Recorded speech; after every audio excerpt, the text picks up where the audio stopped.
Michael D'Antonio is the author of the book Never Enough, Donald Trump and the Pursuit of Success and co-author, with Peter Eisner, of the book High Crimes, The Corruption, Impunity, and Impeachment of Donald Trump.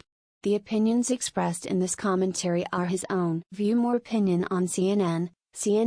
The Pentagon Inspector General tells us that many who worked with Ronny Jackson, the former Trump White House physician and now a member of Congress from Texas, think he was a tyrant and a dictator prone to yelling, screaming, cursing, or belittling subordinates.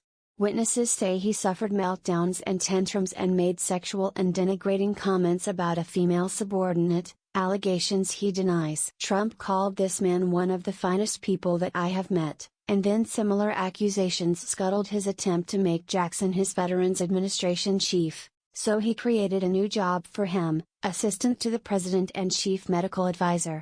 As with so many chapters in the Trump saga, the tale of Ronny Jackson illustrates the strange way that the former president either attracts people, especially men, who share his bullying and deceptive ways, or shapes them to fit the mold. A year ago, Jackson said that once he declaimed on the former president's health status before the national media, "I got the Trump stamp on me completely. And not in a good way."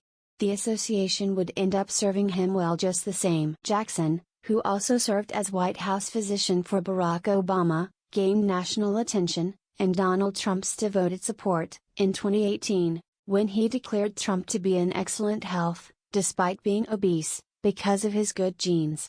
Jackson didn't mention test results indicating heart disease and downplayed sleep habits that would make anyone chronically exhausted. "Trump has a very unique ability to just get up in the morning and reset," said Jackson. "With a healthy diet," he added, "he might live to be 200 years old." With his performance in the White House press room, Jackson guaranteed himself a place next to Harold Bornstein, MD in the Hack Trump Doctor Hall of Fame. Bornstein, you'll recall, signed his name to a letter he said Trump had dictated, declaring his patient would be the healthiest individual ever elected to the presidency. But Bornstein wasn't accused of the alleged toxic behavior the Inspector General reported about Jackson after reviewing documents and interviewing 78 witnesses. In a statement to CNN on Tuesday, Jackson claimed the report was politically motivated and that the Inspector General resurrected old allegations against him because he refused to turn my back on President Donald Trump, who was a vocal supporter of his 2020 congressional bid. He also told CNN he rejects any allegation that I consumed alcohol while on duty.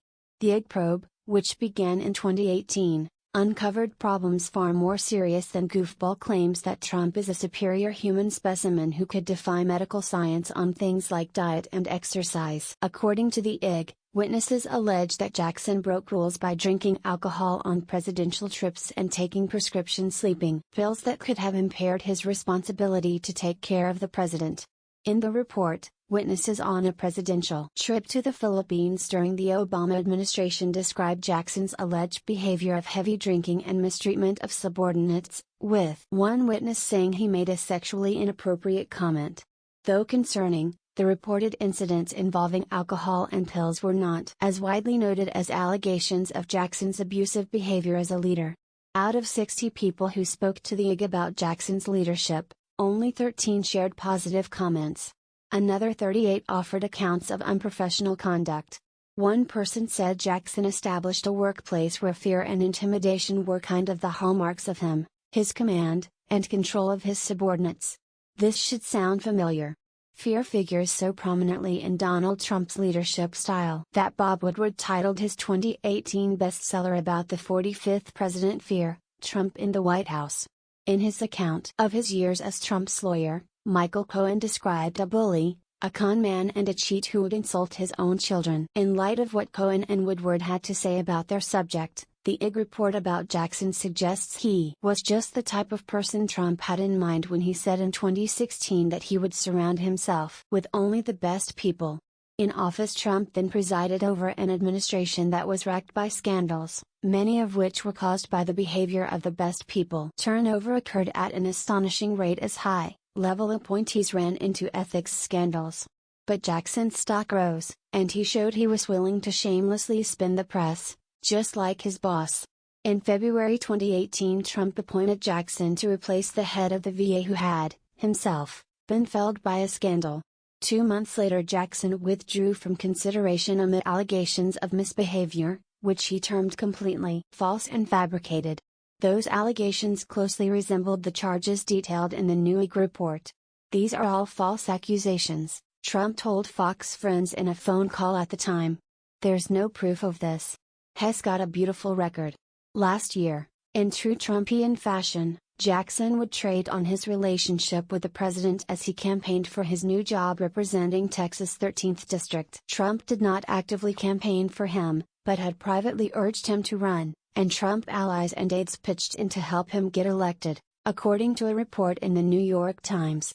If the Pentagon Inspector General is to be believed, Jackson didn't have to work too hard to gain that kind of approval from Trump. He proved himself to be a Trump man with all the yelling, screaming, cursing or belittling others said was his leadership style. But Trump's version of leadership wore thin with voters who, after a single term, bounced him out of office by a decisive 7 million votes. Like Trump, Jackson won his first elective office, not on the basis of his political experience but while spreading conspiratorial claims about Barack Obama and the deep state. Now, as scandal looms, Jackson insists Hess being subjected to a hit job. Remember, the IG report interviewed 78 people. The report was hardly cooked up. Trump tried the same thing, complaining of witch hunts as his scandals piled one upon the other. If he likes his job in Congress, Jackson might reconsider that approach. Just look at how it worked out for the man now known as the former guy in the White House.